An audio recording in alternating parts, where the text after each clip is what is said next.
Dr. Richard Brown. Hello, this is COVID-19 with Dr. Richard Brown. So thanks for joining me today. Summer has come to an end, just about, with the schools starting back up and kids going back. Unfortunately, the number of COVID-19 cases continues to spread out there, so it is not gone. It has reduced over the past couple of years, but it's still out there waiting to infect you. So today I'd like to do a recap of COVID-19 and an update on the fight against this deadly disease. Now, last week we did a town hall meeting at the Fabric Lab here in Omaha, Nebraska.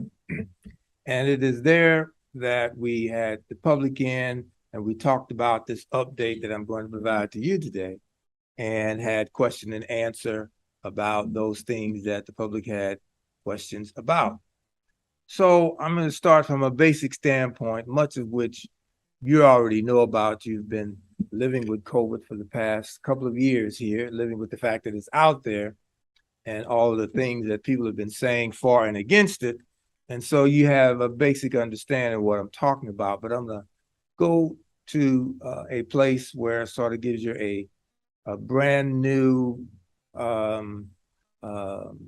zero level or beginning level, just to bring us up to where we are today. So first of all, we know that the coronavirus is an infectious disease caused by an invisible organism that infects the upper respiratory system of the human body, including the lungs.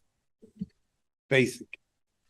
So we also know that the virus can spread from an infected person through their mouth, through their nose, by way of small liquid particles. When people talk, when they cough, when they sneeze, when they speak, when they sing, when they breathe, any of these avenues may have these small particles that will contain the virus, which is why we talked about keeping away from people a certain distance. So to provide you with just a short history of this pandemic, remember, not too long ago, March 11th, 2020, the World Health Organization declared that the coronavirus infection was indeed a pandemic. It occurred and was found all across the world, the globe. So by December 9th of that same year, the U.S. had its single day of death at 3,000. 3,000 people died on that single day in December 9th, 2020. But by December 14th, we had our first vaccine, which was developed by Pfizer. So that's a short period of time. So between March 2020 and December 14th, we've got our first vaccine. That's a short period of time to develop a vaccine for a disease that we didn't know a lot about at first. So then the first shots came available and went to the hospitals, went to the frontline healthcare workers, and also to long-term care facilities, because we knew those were the most vulnerable populations and they were on the front line. So hope was born during that time. I mean, this worldwide nightmare we thought was over or about to be over because now we've got a vaccine. But in April 19th of this year, 2022, CDC lifted the mask mandate for the airlines and for the travel. And this took place because of a 34-year-old Trump-appointed judge said that it needed to be done. It was based upon a legal opinion, not a public health or scientific opinion. So, as we speak, as we spoke last week, which is around August 23rd, the total cases worldwide were 601,254,050. These are the number of cases worldwide. The number of deaths worldwide was 6,472,851. Now, the total cases in the U.S. was 95,345,858. The deaths in the U.S. as of last week was 1,065,486. 569. That's a lot of people that have died from this virus. So it is serious, no matter how you look at it. This is a serious disease and should be recognized and understood and adjusted to. The total number of cases in Nebraska, where we live, as of last week was 529,769. The total deaths was 4,445 in the state of Nebraska. Now in Douglas County, where we're located, Omaha, the total cases were 166,312. The total deaths in Douglas County was at 1,161. Those that were hospitalized as of last week was 143. So we've learned a lot about this disease, but there's still some myths out there. Some of them have been dispelled. Some of them are still floating around. But I wanted to go through the myths just to bring you up to date as to where we are now. So one of the first myths I want to bring attention to was that the vaccine themselves cause COVID-19. Well, that's not true. However, 36% of the unvaccinated adults believe this, and 41% of unvaccinated Blacks believe this, but it's just not true. Second myth, that the vaccines cause infertility, which means it decreases and actually destroys your ability to have a child if you are a female or a male. So 29% of the unvaccinated adults believed this myth. 31% of Republicans believed it, and 34% of the Republicans also say that the vaccine contained fetal cells, but this is all not true, just not true. The next myth was that the vaccine changes your DNA and that you should not get vaccinated if you have had COVID already. So it does not change your DNA. If you've had COVID, you should get vaccinated anyway because you can become reinfected. So just because you've had COVID does not mean that you can't be reinfected. I mean, think about the flu. Every year, the flu comes and kills about 60,000 people in this country. But we develop a new flu vaccine every year, and you should get your vaccination every year because the virus keeps mutating. And so it is not true that once you get COVID, you don't have to worry about it.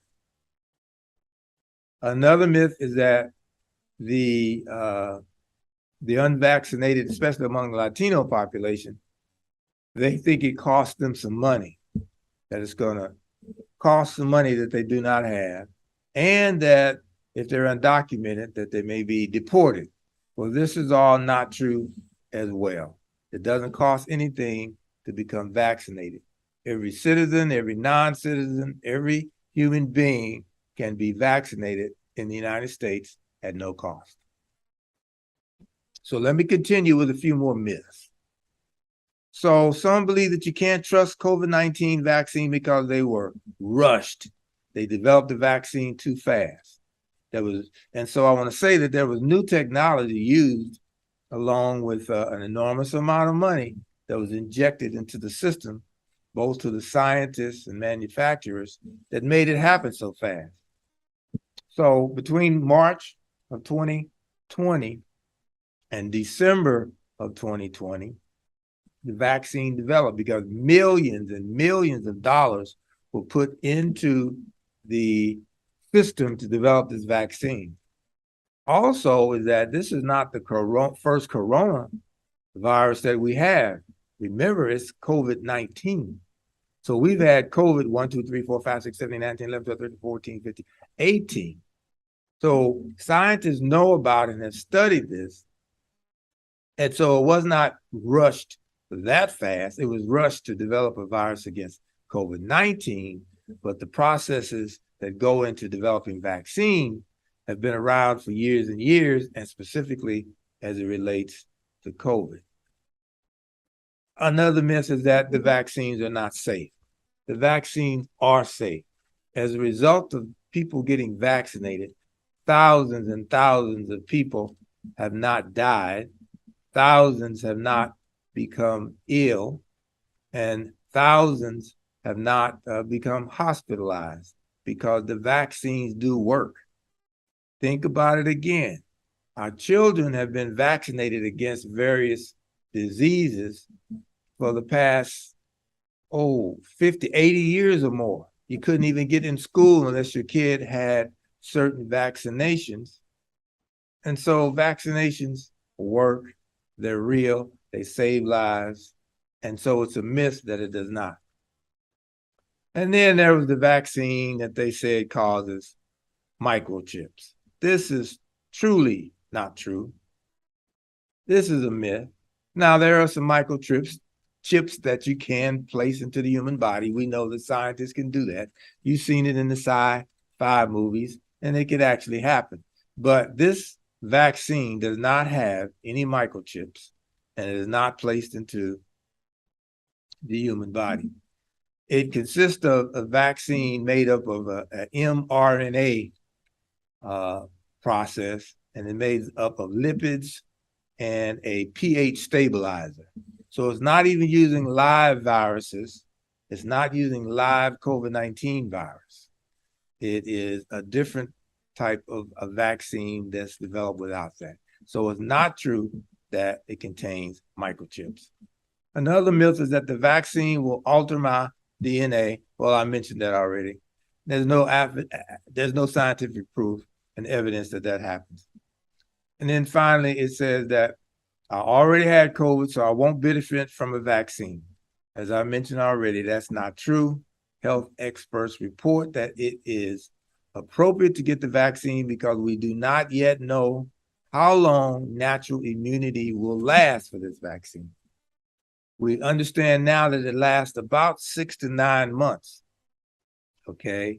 Which means that every 6 to 9 months, for what we know now, is the time frame by which the vaccine wanes or wears off, and you may need to get a new shot. Okay, a couple of more myths. So the survival rate is so high that I don't need the vaccine, meaning that, people get it and then they don't die, they get sick a little bit, but then they come back, and so we don't need to get it. Well, it is true that most people will recover. But as I said already, 6.5 million people worldwide have died because of COVID-19. The diseases can cause long-term effects such that damage the lungs, the heart, and the brain. The vaccine protects people all around you as well. Another myth is that once vaccinated, I won't have to wear a mask or exercise social distancing. Not true. Even though you're fully protected, perhaps by having, your shot and your booster, full protection doesn't take place until about 3 weeks after you get your second shot of Pfizer or Moderna. And it is not clear that the vaccine protects against people who have asymptomatic infections. This means that people may have the virus, but they have no signs, no visible signs that they're infected. They don't have a headache. They don't have achy muscles. They don't cough. They don't have the other symptoms. And so we don't really know how long the vaccine protects those individuals. And so another myth is that now that we have vaccines, the pandemic will be over soon. Absolutely not true.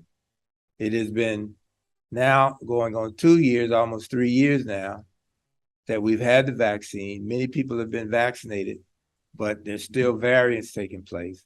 And so it's not going to be over soon, not until we achieve something called herd immunity.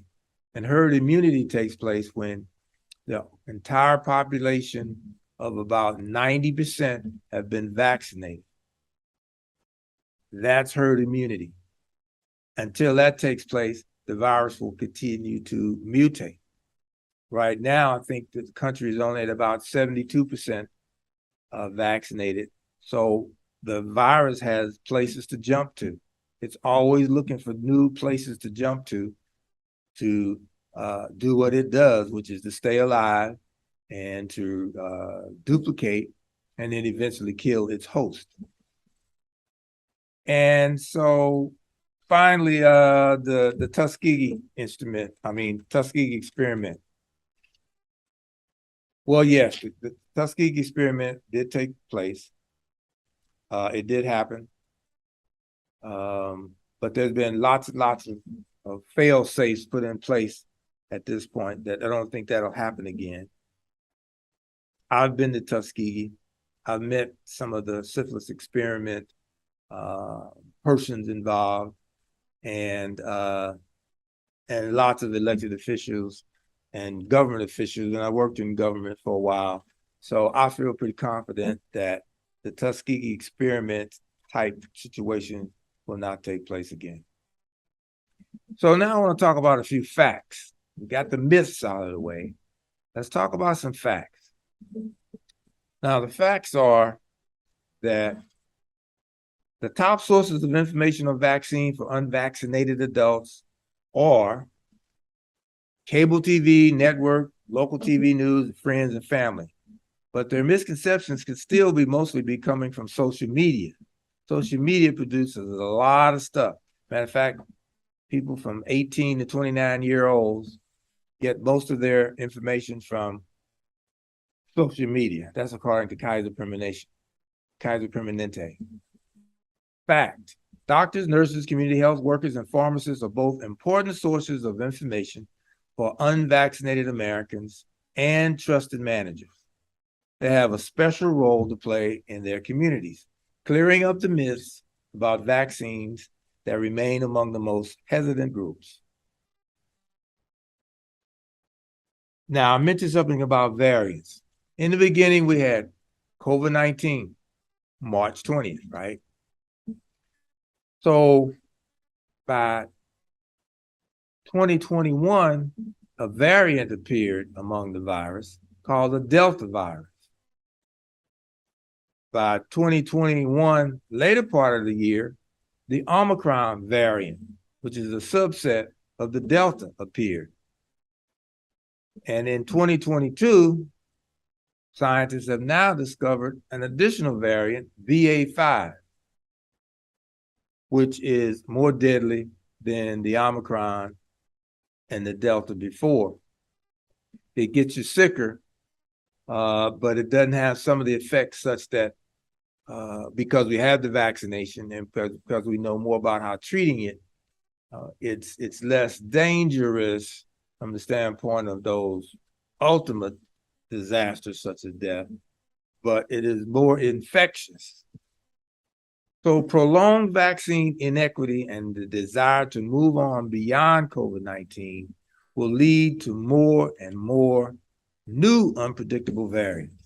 That's according to the World Health Organization. So what that means is that the more we continue to not wear our masks, the more we can go out and participate in activities that involve large crowds, thinking that we don't have to wear a mask because the disease has gone away. It's just not true, because it is looking to establish new variants. And as long as we continue to be unvaccinated, or we exchange these small liquid particles between each other, we can possibly continue to infect each other. And then there's something called long COVID. I didn't talk about this last week, but I'm going to talk about it today. Long COVID has been discovered. Again, this virus is something that we learned about in 2020. Now we're in 2022, and we're still learning things about it. So things have been showing up among humans. Populations have begun to develop some aches and pains and symptoms that didn't exist before COVID was around, and didn't exist before these people were infected. So definition: long COVID is a range of symptoms that can last weeks and months after first being infected with the virus that causes COVID-19, or can appear weeks after the infection. Okay. So weeks after the infection, even though you may have gotten vaccinated, you may get what's called long COVID. Weeks can go by and long COVID will show up, perhaps. Now, here are the symptoms, which is a lot of them, and they are similar to other things that you may feel and that have felt with the flu and some other viruses or infections. But these are specific to long COVID. Tiredness or fatigue. I mean, some people feel that every day, no matter what. Difficulty thinking. Some call it brain fog. Headaches. Some people have them too. Loss of smell or taste. Now, that's specific to COVID-19 and long COVID symptoms. Dizziness on standing. Pounding heart rate or heart palpitations. You may get some chest pain. Shortness of breath and cough. Joint muscle and pain and fever are also long COVID symptoms. You might even experience some depression and anxiety. And then symptoms that get worse after physical or mental activities are considered to be COVID, long COVID. So let's talk about the risk of COVID-19 outcomes. The higher risk for severe COVID-19 outcomes. If you fall into these categories or anything of these fit you, then your risk of having a more severe outcome is greater. So if you have cancer, cerebral vascular disease, chronic kidney disease, chronic lung disease limited to interstitial lung disease, pulmonary embolism, pulmonary hypertension, bronchitis, COPD, if you have any of these and you get COVID, your outcome could be more severe. Chronic liver disease is limited to increased risk of COVID outcomes. Cirrhosis, non-alcoholic fatty liver disease. My daughter had that several years ago before COVID, and she almost died, and we couldn't figure out what was going on, but other than she had non-alcoholic fatty liver disease. She's healthy now. Matter of fact, she's gained a little more weight than she should, because she was down to about 90 pounds now. Oh, okay, I'm telling too much. Alcoholic liver disease, or if you have autoimmune hepatitis, these areas are make you more vulnerable. Cystic fibrosis, diabetes, mellitus, type 1 and type 2. Type 1 and type 2. Many people in the Black community are subject to and victims of diabetes type 2. And I say victims, although they don't have to be victims, because type 2 diabetes can be curable among certain people. And that's a whole nother segment, but it has to do with your lifestyle in terms of what you eat and the exercise that you do and how you conduct yourselves to be rid of type 2 diabetes. But disabilities, any of these disabilities that you have, make your risk for COVID-19 to be more severe. And that's cerebral palsy, limitations with self-care or activities of daily living, learning disabilities, spinal cord injuries. If you have a heart condition such as heart failure, if you've got HIV or any mental health disorders, then you're at risk. Neurologic conditions limited to dementia, you're at greater risk. Pregnancy and recent pregnancy causes you to be more at risk if you catch COVID-19. Smoking, current or former smokers, if you fall into that category and you get COVID-19, your severity is greater. And with the remaining time I have, I just want to go through the booster. And this is going to be around for a while. So just want to make sure we understand what's going on with it. So who should get a booster? And a booster, of course, is the shot that you get after you get your first COVID shot. Anyone 12 years and under can get a booster. Who could get a second booster? Anybody that's 50 years and older should have a second booster. And when should you get your booster? At least 5 months after completing your primary COVID-19 vaccine series. And so the series may be 1 shot with Moderna, maybe 2 shots with Pfizer. And as they have developed additional series, it may change a bit, again, because we're still learning and things are changing. Although people try and say, oh, they didn't tell the truth. CDC didn't do this, and Dr. Fauci did. Well, they were learning as the disease progressed. And believe me, they were learning much more than those of us out here were learning. And so we ought to respect those high-powered, highly educated scientists who have dedicated their lives to keeping us healthy when they speak to us. So if eligible for a second booster, at least 4 months after your first booster, you should take it. So when you get the booster, see which boosters can you get? Again, the Moderna or the Pfizer.